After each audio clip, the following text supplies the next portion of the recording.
they call that a proper game of Championship football. Blood, sweat and tears put in by both teams, and Sheffield United leave Luton with a point, and that point could prove to be a very useful one in the final reckoning. I know it's early days, but that could well be a point that Sheffield United look back on and go, do you know what? That was actually a really good result for us.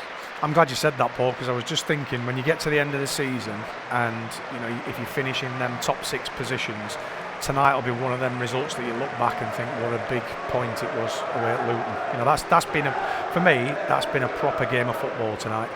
Proper championship game. Neither team giving anything away. Both teams having a good go at each other. Real good response from Sheffield United in the second half in terms of getting something from the game. Just I think everybody happy that it was that man Ollie McBurney that got the goal. I think that was your shout as well, weren't it? Yeah, I did say pre-game before we went live on air to the chaps behind the scenes. 1-1 McBurney will score. So before we went on air. Actually live on air. Yeah, right. Isn't that right, fellas? Yeah, they're nodding. They're not allowed to speak, you see, but they're nodding. I did predict it, but we'll come on to McBurney in a moment. But overall, how do you assess Sheffield United's performance, Chris? And is the positive actually for the manager coming away from that, saying to himself, look, it's all well and good we can play neat and tidy football and get at teams, but we can also show the ugly side as well and go toe-to-toe with teams who want to be more physical? Yeah. Like Gagey said on the commentary there, not many teams will go to Luton and have an easy ride.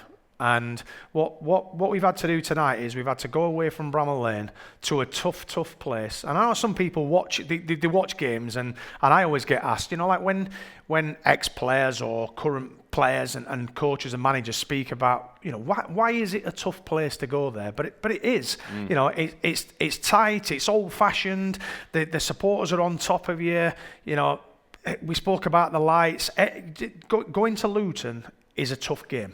And I think we've gone there tonight, gone 1-0 down early doors and showed a lot of character. I think that'll be the most pleasing thing for Eki and the staff and the lads tonight, that they've showed character in abundance. And any team that succeeds within a season has to have character. Can't always play when it's pretty and we're going to get the ball down and play through people. Yeah. What happens when people stop you from doing that? What happens if people go physical against you? Can you cope with that? And I think they've answered a lot of questions tonight. Away from home, a good point. Well, let's look back at some of the key moments from that second half. We'll start with this effort from Iliman and Jai. Again, always looking to get on the end of something, and that's a good header one to start with in the first instance. But Sheffield United actually started the second half quite brightly, Chris.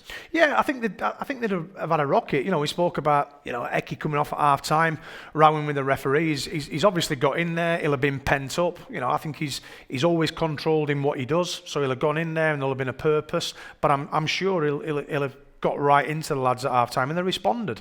And Ollie at the far post there doing his job as a centre forward, heading it back in, and then we have a bit of a scramble, loads of bodies in there, but we went out second half and put them under pressure. And at last McBurney's goal drought is at an end, and you could see what it meant to him. But what about this for a strike?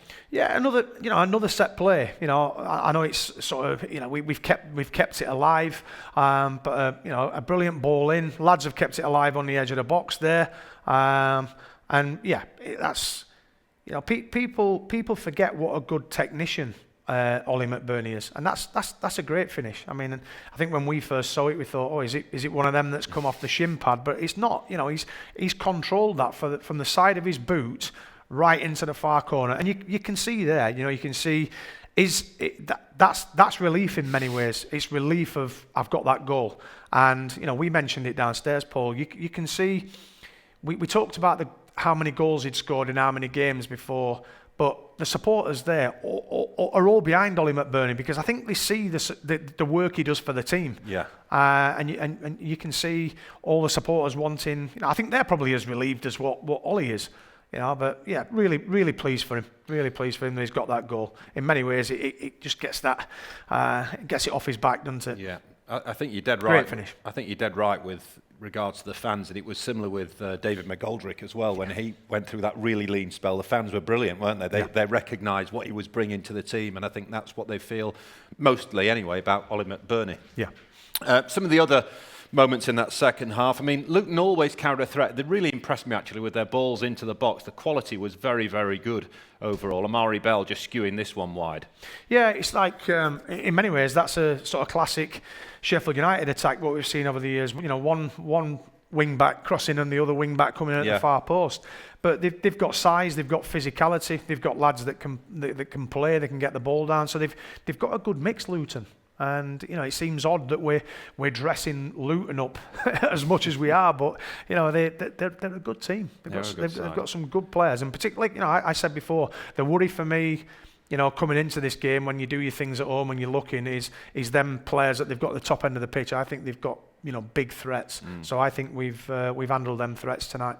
Ollie Norwood was determined to score a worldie tonight. Had a go in the first half, and this wasn't far off, was it? Look at that. Yeah, I actually thought it had clipped the bar when I first saw it, but that's what he does. He's very controlled. You never really see Ollie slash at things. He's always, everything's precision, you know, and he gets a lot of power, you know, from even side foot. But you can see there he's trying to pass that ball into the top corner. You know, many players you see there, the ball rolling out, and they think, oh, I'm going to put my foot straight through this, and it flies over that stand into that terraced house I was talking about before the game.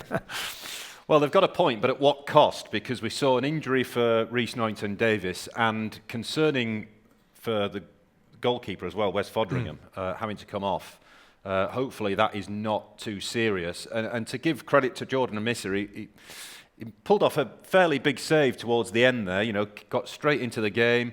I think he came and caught one relatively early as well, which would have been good for his confidence. But not an easy situation to come into with about, 13 minutes to go in the game, I think it was? No, because I think actually, you know, games like this, you actually sat there probably as a, you know, I've never done it as a goalkeeper, but sometimes in games when you're a defender on the bench, you're thinking, this ain't going to be ideal for me to come on in this. You know, you're coming off the bench cold, last 10 minutes, there's balls flying in the box. So credit to Jordan. You know, he's come on, and like you rightly say, I think what did him the world of good was when he came and caught that early cross, and you could see all the lads, I think it was Bash and George, literally, you know, the high fives are rolling round, and that was a big moment for him. But you know, real good save as well from the one at the end that looked as though it could have been going in the top corner.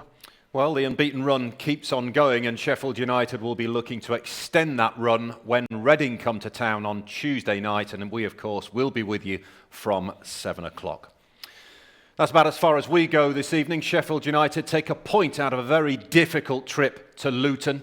They're still top, and they're still motoring on. We'll see you soon.